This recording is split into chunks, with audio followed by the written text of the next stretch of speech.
baba alete matunzo pale, nafikiri hata huyo mtoto akikua baadaye atakuja kujisikia vibaya. Kumbe mimi wazazi wangu walishindwa kutimiza wajibu wa kunilea, kumbe sheria ndio ilinisaidia mimi leo kufikia hapa. Nafikiri haitoleta picha nzuri, haileti picha nzuri hata kidogo. Namna bora ya kuweza kuzitafsiri zile sheria ni wewe mama, usikae katika ndoa ambayo unafikiri inakupa madhira. Usikae katika ndoa ambayo kila siku unapitia kipigo na ukiamini kwamba siwezi nikatoka kwa sababu nikitoka nitaachika. Hatupo katika hiyo dunia. Zipo sheria ambazo zinakusaidia wewe. Unajua mtu anapokuambia, anapokutishia, nikishika kisu hata kama mimi ni mme wako nikakwambia nitakuua, nitakumaliza, tayari ni kosa kisheria. Na ikithibitika mtu anaweza akafunga kifungo kisichopungua miaka 30 au cha maisha. Ile kutishia tu, watu wasema wewe mwanamke nitakumaliza wewe, nitakuua, usikanyage, ukija ofisini kwetu, tayari hilo ni kosa kisheria. Sasa watu wanashindwa kuitafsiri hiyo, na pengine wengi hata wababa mmeshatoa hizo kauli sana, kusema tu wewe mwanamke nitakumaliza, nitakuua, ni kosa kisheria. Ninawafundisha hivi wamama ili muweze kujua sehemu gani sahihi ya kuweza kwenda kushtaki. Sio tu hivyo, kuna vitendo mbalimbali vya ubakaji. Hiyo sheria ya mtoto, Penal Code sura ya 16 kifungo cha 130 mpaka 31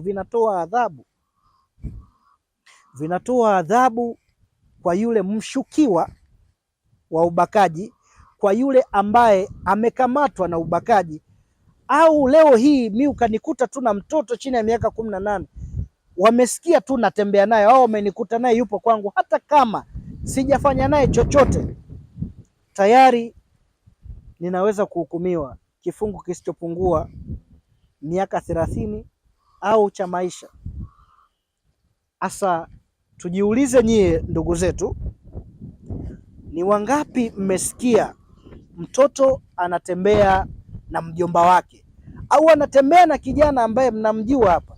Ni wangapi mmesikia na mmeendelea labda kuwaonya, lakini mnaendelea? Wangapi mmesikia? Na wauliza nyie, mmesikia wangapi? Si wengi. Lakini namna bora ya kuitafsiri hiyo sheria, leo hii unajua mtoto wa fulani anatembea na mtoto wangu mimi, lakini wazazi nyie mnaenda kukaa kwamba jamani, hii ni kesi, huyu mtoto wangu ataenda kuozea jela, na mnaogopa kwa kuwa huyu baba akija kushtaki katika sheria yule akafungwa, huyu baba huwa anaogopa, kwa sababu huku tuna tabia ya kumtenga mtu, hatumshirikishi chochote.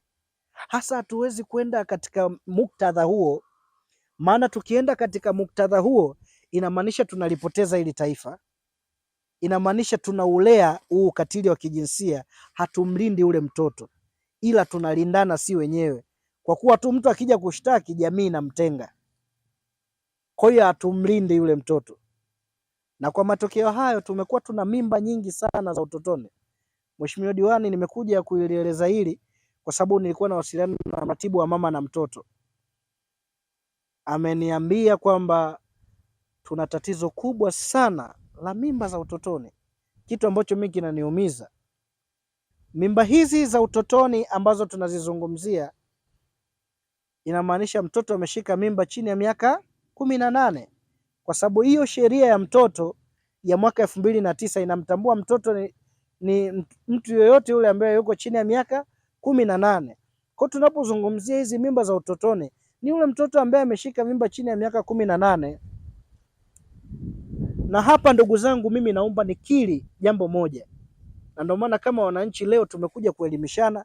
Mnapotoa mawazo yenu na sisi tunachukua, ili inapokuja katika rasimu ya kurekebisha hizi sheria zetu zinatusaidia.